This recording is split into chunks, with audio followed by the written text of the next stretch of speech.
घरे जितेबले भी किसी बाघर पर्वपर्वाणी हुए सबुठार घर स्त्री अधिक खुशी हुअंती किंतु सत कथा हेउची सबुठार अधिक काम भी स्त्री मानक करने पड़ी थाए आ से भी सही हस खुशीर मुहूर्त को उपभोग करि पारंते नाही। आजिर कहानी एही सत उपरे आधारित।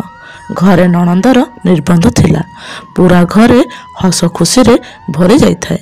घरे समस्ते व्यस्त थांती। स्त्री सकाळ ठारू रोषेई घरे काम करुथांती। केतेबेले परिबा काटिबा मिठा तैयारी करिबा आउ केतेबेले बंधुबास लोकंकु चा देबा। घर को जन जन करी बंधु बांधव आसुथांती। घरर खुशी काहिरे केते समस्ते मिसिकी बहुत मस्ती कले। नाच गीत सबु किछि हेला। समस्ते बोहुर हाथ रंधा खाई प्रशंसा कले।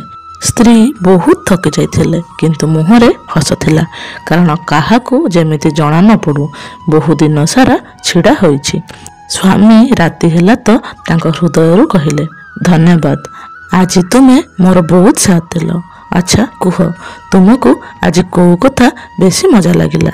स्त्री कहिले तुमको कौन मजा लागिला प्रथमे तुमे कुह तापर जाई मु कहिबी। स्वामी सेठू कहिले बंधु बांधव आसीबा नाच गीत आउ तुम हाथ रंधा खाइबा जानिछ तुमर समस्ते प्रशंसा कले।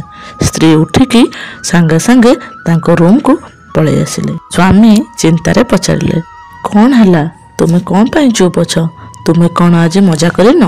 स्त्री धीरे से कहिले तुमे मते कहिदियो मते को जिनछरे बेसी मजा आसीथिबो।